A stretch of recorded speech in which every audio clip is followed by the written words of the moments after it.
Most non-open world games with levels like Skylanders, Spyro, and Crash have definite ends to games, so developers usually will put some sort of content to do after the main game is over to keep players active. Games like Halo Reach and Batman Arkham City are praised for their content that come after you complete the original game. Sure, some games have better replayability than others, but if there is no content once you finish the original game, you'll probably never touch the game again. So today I wanted to look over all the post-game services there are in the Skylanders series throughout all the games. Just something to keep note of, I do count expansion pack levels as post-game content, since on the chapters pages and the level sections, they are always listed as chapters that happen after the final level. So yes, they count as post-game content. So with everything else out of the way, let's take a look back at the post-game content for all the Skylanders games.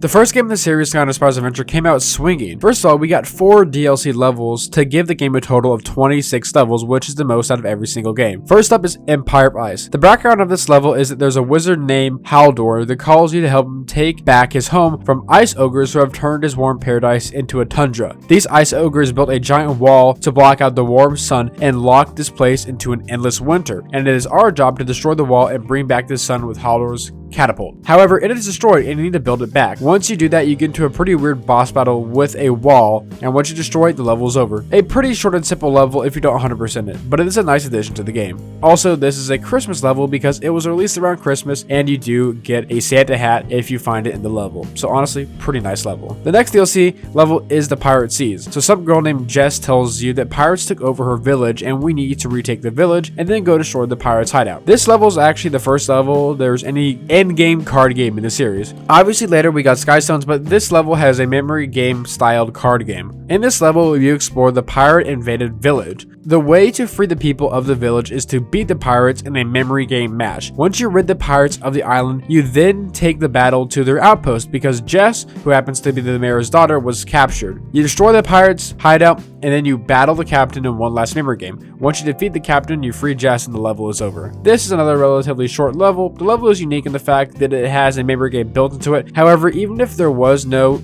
in-game card game, it would still be a pretty memorable level for the pirate theme. I mean, it really knocked it out of the park with this level. Everything from the setting to the music, it's awesome. Darklight Crypt is the next level. This has a world-changing theme. Basically, you can change the look of the level with the spectral shifting platforms from the real world to the ghost world. There is this pie baker named Batterson who sells pies to the ghosts of the ghost world, but they have stopped buying pies for some reason, and he wants us to find out why. So we enter the crypt, and first nothing really happens, but then you run into some giant eye named Oculus, and he talks to you, but he isn't an immediate threat, so you move on. But then later you talk to one of the ghosts of the ghost world, and he tells you about a giant eye that outlawed all pies. So after going through Oculus's maze, we finally fight him. You defeat him by jumping in between the real and the ghost world and shooting cannonballs at him. Now that Oculus is gone, the ghosts are once again free to eat as many pies as they want to. Looking back at it, this level is probably my favorite DLC level from this game. It is very unique for its time. I mean, eventually Skylanders does run the realm hopping thing into the ground, but back in 2011, this was pretty cool. One more level left now, Dragon's Peak. This level has a very Legend of Spyro-esque theme to it.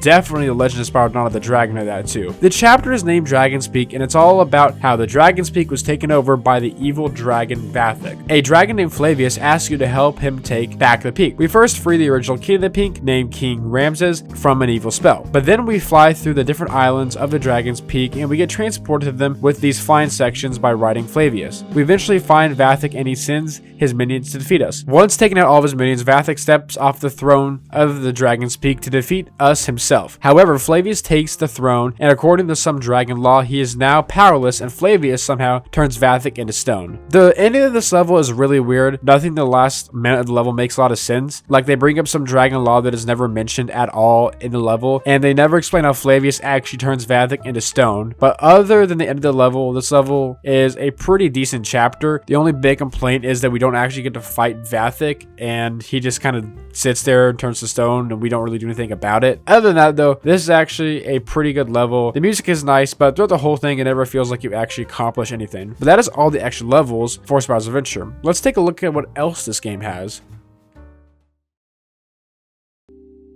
This next post-game content, I'm not actually quite sure if you'd count it as post-game content, since you can do it during the main game, but I'm just going to count it as post-game content. What is it that I'm talking about? It is Callie's Heroic Challenges. Now let me ask you if you actually did this during the main game.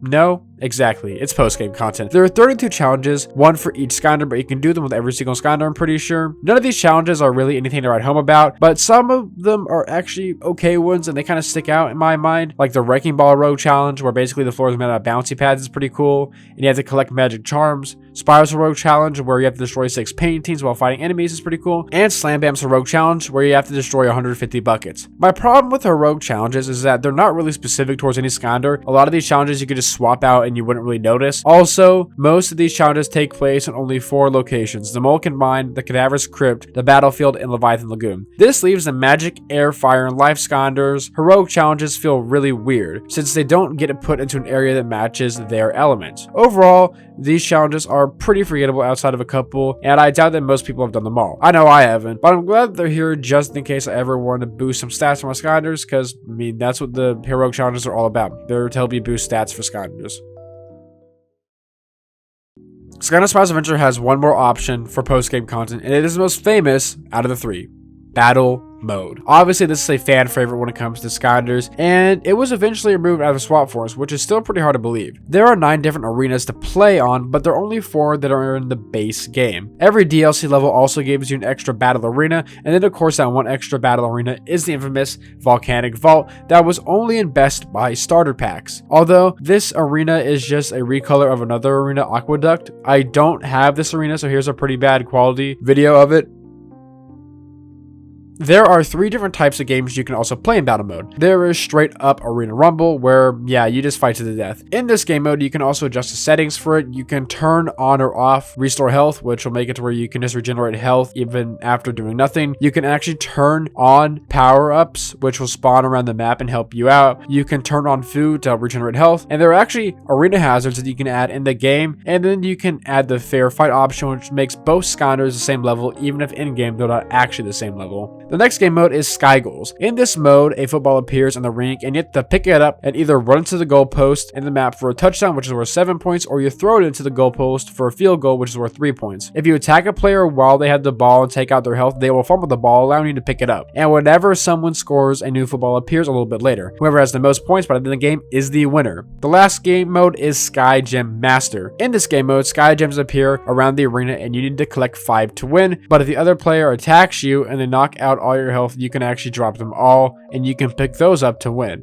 All of these game modes are actually pretty good. If I personally had to rank them, I think number 1 would be the simple Arena Rumble. It's very simple, but you and a friend can just run it up and have a good time basically every single time you play it. I think the second best one though is Sky Goals. I'm a big fan of football, obviously. Just to be clear for all my non-American fans, I'm talking about American football, not soccer. And I really like this mode, and on a right day, I might actually say that this mode is better than the good old Battle Arena. It is a nice twist on the battle mode game style, and the game is actually really competitive because you can make the other players fumble, and unless you're really good, most of these games can actually be very close games. And last, Sky Gem Master. I don't think this one is actually bad. I just think that the other modes are better, and I can see why people would say this is the best game mode, but personally, it just isn't for me. But that is all the post-game content for Skylanders Spyros Adventure. Honestly, it had a pretty good slate. 4 DLC levels, 32 rogue challenges, and 3 different battle modes that can be played on 9 different maps. Spyros Adventure came out swinging, so let's see if its successor, Giants, can be just as good. So Skylanders Giants brings back a lot of things we saw on Spyros Adventure. Heroic challenges are back, and battle mode is back. A notable departure, however, is DLC levels. There are no extra levels in the game. Although you can play the DLC levels from Spyros Adventure on Giants, but they're the exact same level, so no really any need to talk about them here. But there's also a new addition that Giants brings. We now have battle arenas, not to be mistaken with battle mode. In this mode, you are dropped into an arena, and there is some sort of challenge you must complete.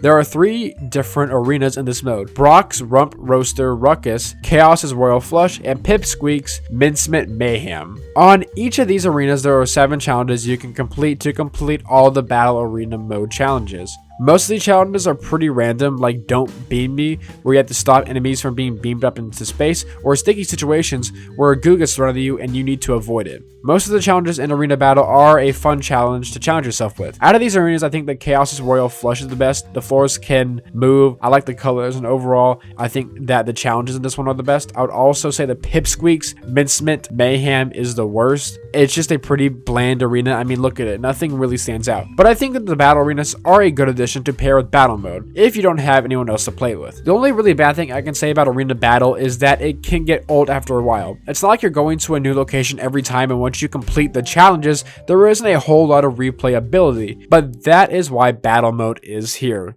Battle mode once again makes its triumphant return in Giants with more maps. Well, actually, just like in Spyros Adventure, you only have 4 playable maps when you first boot up the game, but unlike in SSA, you can actually purchase more maps with coins you find in the game from Oric. Oric is the guy in game where you can buy power-ups from, and like I just mentioned, battle mode maps. There are 4 maps you can purchase from Oric, and it's totally free since you use coins in the game to buy them. But these are the 4 OG maps from Spyros Adventure, so it's not like they're new, but I'm glad they're back. There are also 4 more you can get if you purchase the Dragon Fire Cannon, which comes with Series 2 Chop Chap and Shroom Broom, and the Scorpion Striker that comes with Series 2 Zap and Hot Dog. There's also a golden Dragonfire Cannon that gives you 1 more map. Just like in SSA, the DLC levels give you 4 more battle arenas, but they are the same ones seen in SSA. And you can also use the Volcanic Vault again, giving you a total of 18 battle mode maps. Now that's what I'm talking about. The 3 different modes return with Arena Rumble, Sky Goals, and Skygen Master, but they also brought in a 4th mode, this time with Ring Out, which is essentially like a Smash Bros style of mode. You can fill a Skylanders attack meter and try to ring them out. This is a good addition, and it is a fun take on the Arena Rumble mode. Giants overall just has a better battle mode than Skylanders Spyros Adventure. There are way more maps with 18 to SSA's 9, and there are more modes, but also being able to use Giants in battle mode is freaking awesome. These dudes were made for battle mode. Yeah, sometimes using the Giants can be a bit clunky, especially in smaller battle mode arenas, but being able to use the Giants in battle mode is so cool. In my opinion, Giants has the most refined and fun battle mode in this series. Being able to play 4 different modes on 18 different arenas gives you unlimited fun and really unlimited post-game content. Let's make this quick. I already mentioned earlier that there are heroic challenges within Giants. They're basically the same thing as they were in the previous game. Each Skylander gets their own heroic challenge and they get boost stats. Again, nice addition, but you'll probably never see me play this. Let's go to the next game. Skylanders Swap Force brings back DLC levels once again, and this time we get 2. Sheepwreck Islands and Tower of Time. Sheepwreck Island starts with some crab dude telling us about a sheep monster, so we follow him into a portal to go investigate it. When we enter the level, we see a giant sheep who is called the Sheep Mage. Flynn gets caught by the Sheep Mage and he turns into a sheep. What's this? There appears to be an imposter among us. The level uses these weird gold tornadoes to transport us around the level. I honestly have trouble trying to guess what the level theme is here though. There is sand and some sea creatures, but it doesn't really look like a beach themed level. There are even some areas of the map that make it kind of look like maybe an ancient Rome theme or something like that. Then there's also a canyon area of the map, so I really don't know what's going on here. The Sheep Mage pops up too every now and again during the level to taunt us or to try to kill us. But eventually we get the final boss fight with the Sheep Mage, and it's pretty bad, I'm not gonna lie. But we eventually defeat him, breaking his magic staff and freeing Flynn from the sheep spell. Next up is Tower of Time. In this level, there is a giant time tower that keeps reversing time and causing an infinite time loop. This is because of Cluck, because he took over the tower and is now controlling time. This level is somewhat like Dark Light Crypt. You can stop time with a time-free switch, and it helps you get to different areas of the level that once you couldn't reach. I like this freezing time theme. It opens up cool puzzle possibilities and is fun to use. Cluck also pops up every now and again, trying to foil your plans of reaching him. You have to go around the level and collect 3 gears, which will open up the Tower of Time so you can get to Cluck. Eventually, about halfway through the level, you actually fight Cluck, but once you drain his health to halfway, he leaves. When you finally get all 3 gears, you enter the tower and face Cluck again in a pretty underwhelming boss fight, I have to say. The Swap Force expansion pack levels, in my opinion, are just not as good as the 4 week on Spyros Adventure. I still think they're both decent levels, just not the same quality as the previous ones. But I would rather take a couple okay post-game levels than no post-game levels. Something that did leave us sadly, or maybe not in your opinion, is heroic challenges. I just wanted to tell you guys about this. They're not present in this game. But battle mode once again makes an appearance in Swap Force, although it has noticeably less options than before. This time around they only have Ring Out and Battle Arena, so neither Skygen Master nor Sky Goals makes an appearance. This time around, there are also only 3 base game maps for battle mode. There is Quicksand Quarry, Frozen Outpost, and Rampant Ruins. Like in Giants though, they're all true battle packs to give you more maps. There are 2 available battle packs. There is Fiery Forge that comes with Series 2 Hot Dog and Bumble Blast, and Arcane Crossbow that comes with Grim Creeper and Series 2 Camo. The game mode still only has 5 battle mode maps, which is the least in the series. And these maps are not the greatest either. I don't know, man. There's just nothing special about any of these maps. But the best one is probably the Fiery Forge. It's the most visually appealing out of the 5. You can still definitely have fun on these battle mode maps. I mean, battle mode is always going to be fun, but you can definitely feel the loss of the 2 other game modes. This battle mode is just not the same with only 2 game modes. Swap Force unfortunately does have the worst battle mode out of the 3 games. Not to say that it isn't fun, like I already said, you can still get a bunch of enjoyment out of the Swap Force battle mode maps. It's always going to be like that. PvP is just epic. It is always fun to play with. But I would probably choose Giants and Spyros Adventure battle mode over this. But hey, now Swap Force isn't done yet. We still have more stuff to talk about. There is something called bonus missions, which are missions, that are found within chapters of the game that give you extra content. I know that some of you will say, well, actually, this is not post-game content since you can do them during the main game. But in order to play all bonus missions, you need to play every level and find every bonus mission. And these bonus missions are really good, actually. They do feel like mini levels and are quite enjoyable. And the great thing is there are 20 of these to do. They are not long enough to be levels, but they do feel like them, and the missions are cool. One is having to defeat 95 Chompies, another one is feeding birthday cakes to giant plants, so they're pretty well versed in these challenges. Honestly, I never thought I would enjoy these as much as I ended up before making this video, but hey, I'm glad I found these and I still have more to play.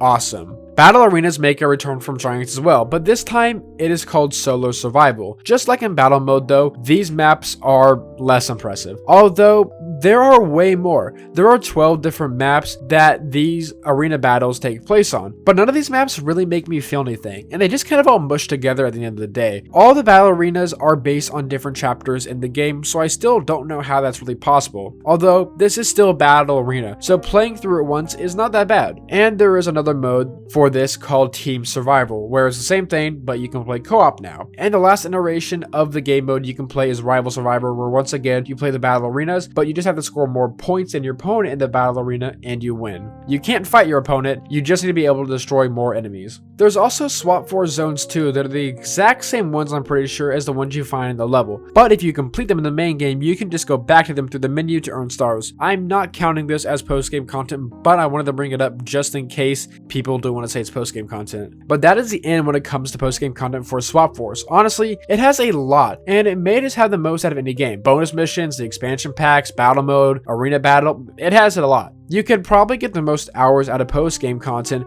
with this game, but after Swap Force, post-game content noticeably falls off. As many of you know, battle mode was not in the next game or any other game after Swap Force. This could be for money, most likely. Activision thinking they could get the same amount of money and just do less in their game, but at the end of the day, I don't really know. So without battle mode, let's see what they did.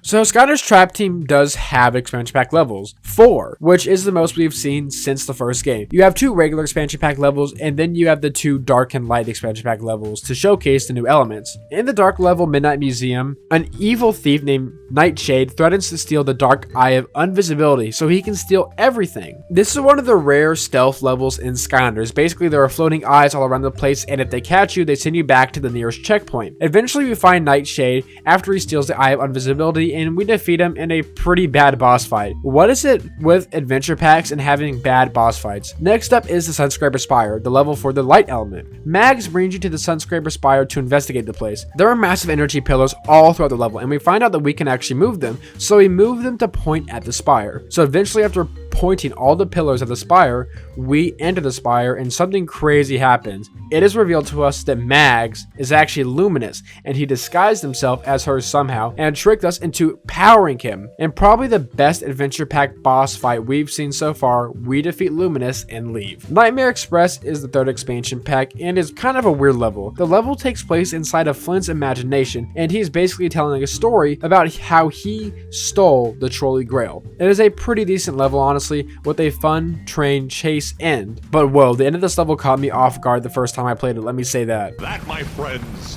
is how Captain Flynn recovered the Trolley Grail, saved the day, and rode the Nightmare Express, which definitely wasn't as scary as the name might suggest.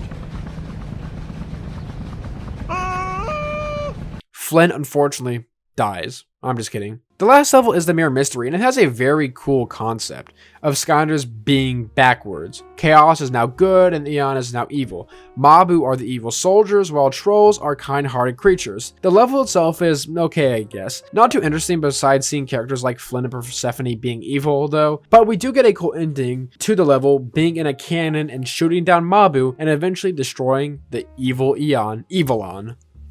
But here comes the interesting part. Trap Team only has 2 other forms of post-game content. The Battle Arenas return and are basically the same format that Giants had, but this time there are 6 arenas, the most we've seen in a game outside of Swap Force. The arenas are the Phoenix Nest, Dreamquake, Drain of Sorrows, Exhaust Junction, Quicksand Coliseum, and Brock's Rumble Clubhouse. All of these arenas you can see in the main game besides Brock's Rumble Clubhouse, which acts as a bonus arena, and you can only unlock it after the story mode through Auric. If I'm being honest, I actually like this battle mode. I don't really know what game has the best battle mode since they are all the same on paper. However, these battle arenas just have good challenges per arena. They have 4 per arena. The only bad thing I can say once again is that they can get kind of boring because you need to play it 4 times to 100% one arena. But you can't do much with battle arenas, so I applaud Trap Team for this battle mode. 4 challenges and 6 battle arenas, so 24 different styles of battle arena is what you get. Putting it like that, I guess you kind of have to say the Trap Team has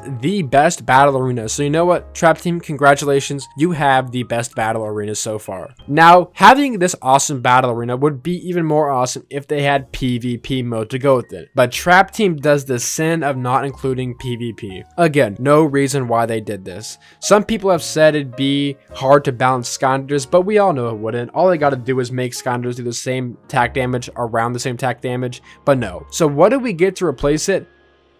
Chaos's Doom Challenge. So what is Chaos's Doom Challenge, you may ask? Well, honestly, to me, it feels like an extension of Battle Arena. You are put in a map with a chest that you must protect from enemies. Around the map, there are elemental weapons you can make if you put the Skylander with the corresponding element on them. These elemental towers you can make help you defeat enemies, but you can only do them during a building phase, which happens every single time you complete a wave. This phase also acts as a checkpoint, as you can switch Skylanders, but once you start the next wave, you cannot switch again until the wave is over. Enemies come at you in waves and try to destroy the chest, and in Chaos's Doom Challenge, there are 100 waves that you must complete. You don't have to do all 100 waves in one sitting. They are split up into 9 set arenas, but each new challenge, you have to complete more waves. The 9th and final challenge, you have to actually complete 19 waves in one sitting. The chest can actually be destroyed though, and you won't lose. If the chest is destroyed, some giant monster will attack you, and if you defeat it, a new chest will just respawn in the next wave. You can only lose the Chaos's Doom Challenge by being defeated with a Skylander. Let me be honest, this is bad. It simply cannot fill the void that no PvP left. If Chaos's Doom Challenges were here and PvP was here, then cool. But the Doom Challenge does not act as a good replacement for post-game content with no PvP. I am not saying that the Doom Challenges are actually terrible. I can see why you might even like them. It's not for me personally, but having only 2 other options for post-game content and none of them being battle mode in my mind is a joke. Skylanders fans were justifiably mad, but Activision would never bring back battle mode. It is weird that Skylanders' most beloved game mode was only in half of the games, but unfortunately that's the reality of it. Trap Team has a good battle arena and an alright new mode with Chaos's Doom Challenge and 4 pretty solid adventure pack levels, but sadly Trap Team so far has the worst post game content with the lack of a PvP system. Sad. Like Skylanders Giants, Superchargers does not have DLC levels, but instead we get DLC racetracks for the new post-game content racing mode. Yes, ladies and gentlemen, there is a new version of post-game content in Superchargers. Rejoice. In Superchargers, there's actually a way to play with people together and battle them together. And it's not battle mode, it's racing. Skylanders Superchargers theme was racing, with vehicles being one of the collectibles. I have never been a huge racing guy outside of Mario, so obviously I'm not too fond of this racing mode, but hey, if you like racing, I'm sure that the racing mode in Superchargers will do it for you. There are 6 different modes you can play in the racing mode. Online racing, where you play with other players that are online, which yeah, you can guess you will never find a match if you try to play this mode. There is single race where you can play with AI, which is probably the best bet for finding a quick match. Next, there is time trials where you have to time yourself playing a race and then try to beat your previous time and find ways to break old records. Good for speedrunners. Another mode is boss pursuit that makes you drive alongside villains and you need to defeat them. Then there is Super Villain Cup, which is the same thing but 4 races back to back instead of 1 race with only 1 winner. Obviously, for both of the villain races, you need the DLC Land, Sea, and Sky vehicle races, so if you don't have those, you can't play 2 out of the 6 race modes. Finally, the last race is Mirror Cup, where the entire track is flipped, so areas that had right turns now have left turns. Honestly, it's kind of fun to test your knowledge of the track. Overall, the racing mode in Skylanders has a 50-50 chance of you liking it. If you love racing games, then cheer, because you're going to like a good majority of Skylanders Superchargers post-game content. However, if you're not a fan of racing games, then it's time to be sad, since yeah, this is just basically it for the game. Now, one thing I will say about this is if you have friends to play with, this can actually be really fun, since you can actually attack people in racing mode to try to get that elusive first place. And since you don't have to play split screen,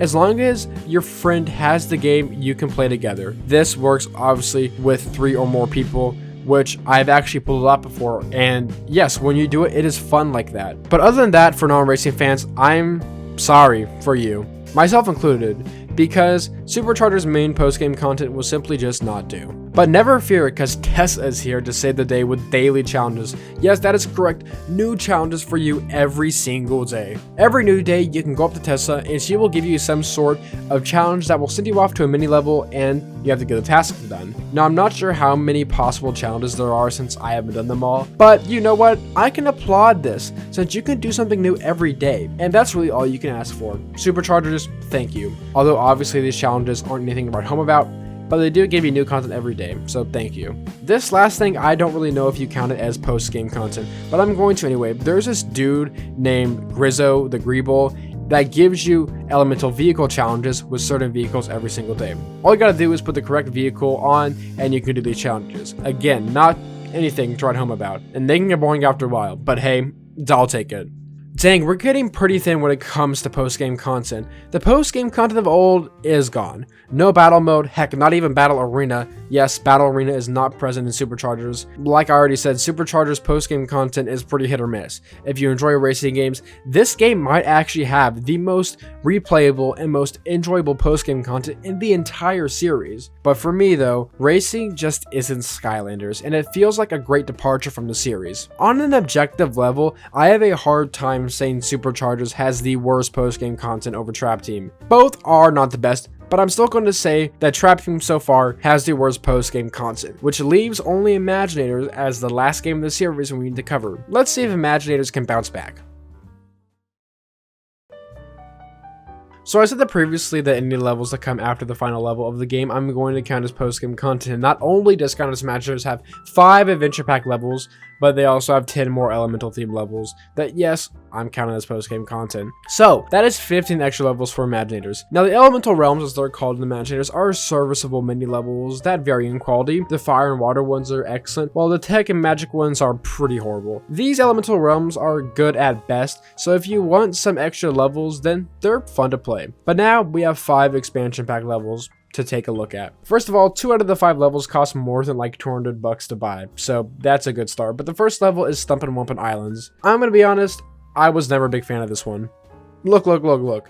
It's a good crash level, but I don't think it really works as a Skylanders level. Also, the fake crash boss fight is mid as can be. Moving on. Griffin Park Observatory. If you watch my every level rank, I said that this is the worst Skylanders level ever. And I still stand by that. This level is hot garbage, and I really don't want to talk about it anymore. It is a bad level. The only good thing about this level is that when you buy it, it comes with Airstrike, and he's actually a pretty good Skylander. Here we go, finally, a good level, Enchanted Elven Forest. You get that nice treetop terrace vibes with this level, and it's also apparently the home of Stealth Elf. The level itself, in my opinion, is just super calming, and the final boss fight isn't bad actually. I mean, the naming of the final boss fight is not too creative, but I'll take it. Alright, now we got the big boys.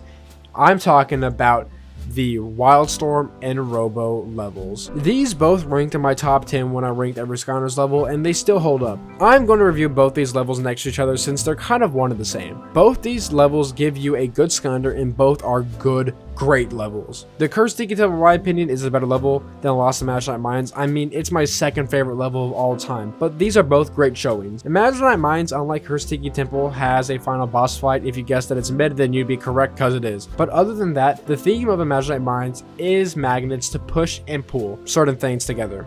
It's cool. The Cursed Tiki Temple doesn't really have a set theme, but dang, this level is gorgeous to look at all the way through. Overall, both levels are amazing. Just sad that most of you guys have never played these ones since it's impossible to find Robo and Wildstorm for a reasonable price nowadays. But if you think Imaginators was done, you're mistaken, because we have battle arenas. Wait, there's only one arena and no challenge, and it's just the same thing every time? Okay, well, this is alright, I guess. But I mean, really, this is all you could give us? I guess you could say this is only here to help you level up Skylanders, but seriously, no modes and just the same thing over and over again? I mean, the only redeeming quality of this is that Chill Bill and Broccoli Guy commentate over the game, and they are occasionally funny. But damn, what a fall from grace. I mean, seriously, no modes? Just one arena? And not even multiple arenas? Come on now. Well, there's one more thing, so hopefully this can make it up. It is the Brains challenges, which he seems to never run out of. These are somewhat like Tessa's challenges, but you can do more than one of them. You just go up to him and he lists you things you can do, and then you go do them. These are pretty similar to Tessa's. You get a mini level and there's not much to them. The challenges are okay, I guess, and they do actually vary. You go to a bunch of different places, but somehow after DLC levels, this is the best post-game content in Imaginators. I mean, dang, after Swap Force, post-game content fell off of a cliff. The only reason why you could even say that Imaginators doesn't have a terrible post-game content is because of the DLC levels. But, I mean, there's no other way around it. This is bad. Personally, even though I love Imaginators' main game, this just isn't it. Imaginators has the worst post-game content out of any of these games, and it's not even close. Really, the only thing you will do in this game is the DLC levels, because I know none of y'all are playing the Brains challenges and the Battle Arena. Now, you can obviously say that Racing Mode is in Imaginators, and that counts as post-game content, but it's literally the same thing from Superchargers, so I'm not going to count it. But if you want to try to make it look better, Racing Mode is in Imaginators as well. Okay, as you can see, Skylanders started off strong. 3 straight games of good to great post-game content after you completed the main game. But after Swap Force, things started to fall off the rails fast. PvP being disregarded was felt heavily in Trap Team through Imaginators. Simply put, Trap Team and Imaginators would have been the best games to have a battle mode. I mean, being able to battle against your own Skylanders you and your friends made would have been awesome in Imaginators. And imagining being able to battle Trap Masters together, it would have just been awesome. But for whatever reason, money or greed, Activision removed one of the best things Skylanders ever had. Thank goodness most of these games have decent battle arena modes and good DLC levels, because otherwise, after Swap Force, Skylanders basically would have had no good post-game content. But like I said in the beginning of the video, obviously, you want to have a good main game, and I think all the Skylanders main games are pretty good. But it's also so important to keep players playing. And Skylanders has some excellent modes early on, but unfortunately, as the series got older, the after-game experience became, well, more of an afterthought for the game developers. But you know what? Tell me what you guys think. What Skylanders game did you have the most fun when it came to the content after the game? I hope you guys enjoyed this video, and thank you all for watching.